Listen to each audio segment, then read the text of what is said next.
Deuxièmement, il a contrôlé l'univers créé. Ce Fils qui est le rayonnement de sa gloire et l'expression de son être soutient toutes choses par sa parole puissante. Il soutient toutes choses par sa parole puissante. Après avoir accompli la purification des péchés, il s'est assis à la droite de la majesté divine dans les lieux très hauts. Hébreux chapitre 1 verset 3. Il est avant toutes choses et tout subsiste en lui.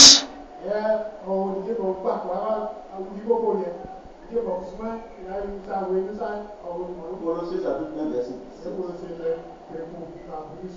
Il contrôle toutes choses. Il est le souverain de l'univers. Non seulement il a tout rassemblé, mais il maintient également tout ensemble.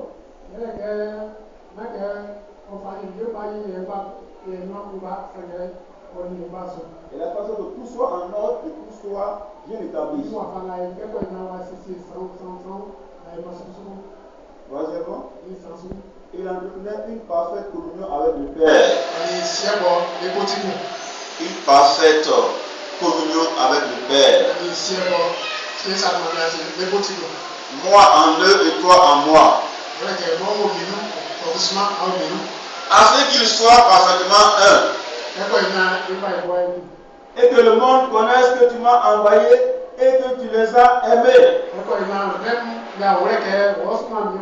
Comme tu m'as aimé. Père, je veux que là où je suis, ce que tu m'as donné soit aussi avec moi.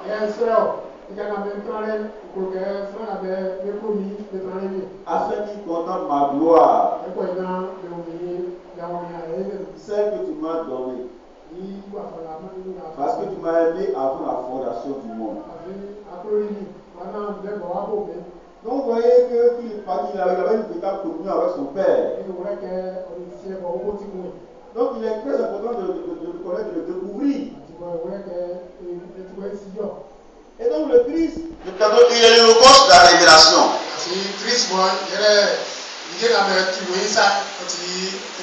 Il est le logos de la révélation. Le Christ a existé avant sa naissance terrestre. On est d'accord avec? Et Jean est clair avec cela. Il dit au commencement était la parole. Et la parole était avec Dieu. Et la parole était Dieu. Il dit toutes choses ont été faites par elle. Et rien de ce qui a été fait n'a été fait sans elle. Et la parole a été faite chair. Elle a habité parmi nous pleine de grâce et de vérité. Et nous avons contemplé sa gloire. Une gloire comme la gloire du Fils unique venu du Père.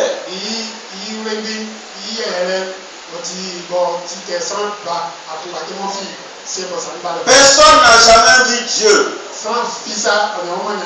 Le Fils unique qui est dans le sein du Père est celui qui l'a fait connaître. Dans 1 Jean chapitre 1 verset 3, 1 Jean 1 3 dit: nous vous annonçons la vie éternelle qui était auprès du Père et qui s'est manifestée à nous.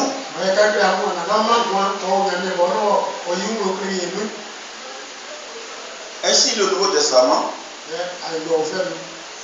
révèle le Christ existant avant toute création invisible et visible.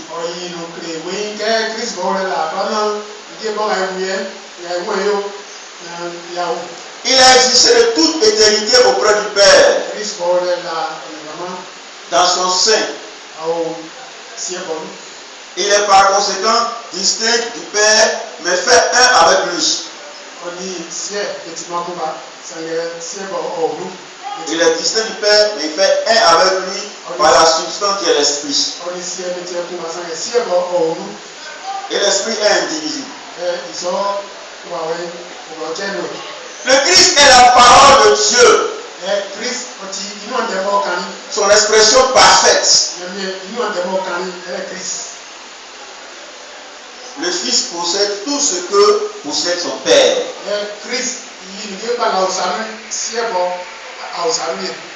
Donc il faut que nous comprenions cela. Ce n'est pas à Nazareth ou à Bethléem qui a commencé à exister. Une préexistence éternelle et divine. Le Christ a agi aussi dans l'histoire. Avant sa naissance à Bethléem. Il a agi dans l'histoire avant sa naissance à Bethléem.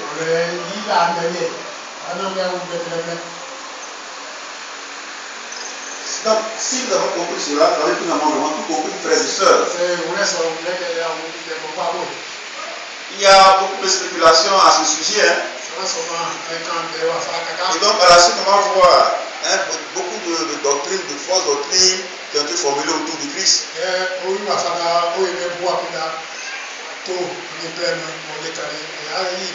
Mais je voulais que nous puissions retenir cela ce matin. Que nous avons un Dieu en trois personnes distinctes, le Père, le Fils et le Saint-Esprit.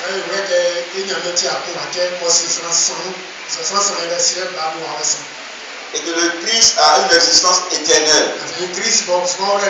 Et qu'il est divin. Quand nous parlons la parole de Dieu, les apôtres sont clairs là-dessus. Il n'y a pas des apôtres qui vont se contredire. Tout ce qu'ils disent, c'est la vérité.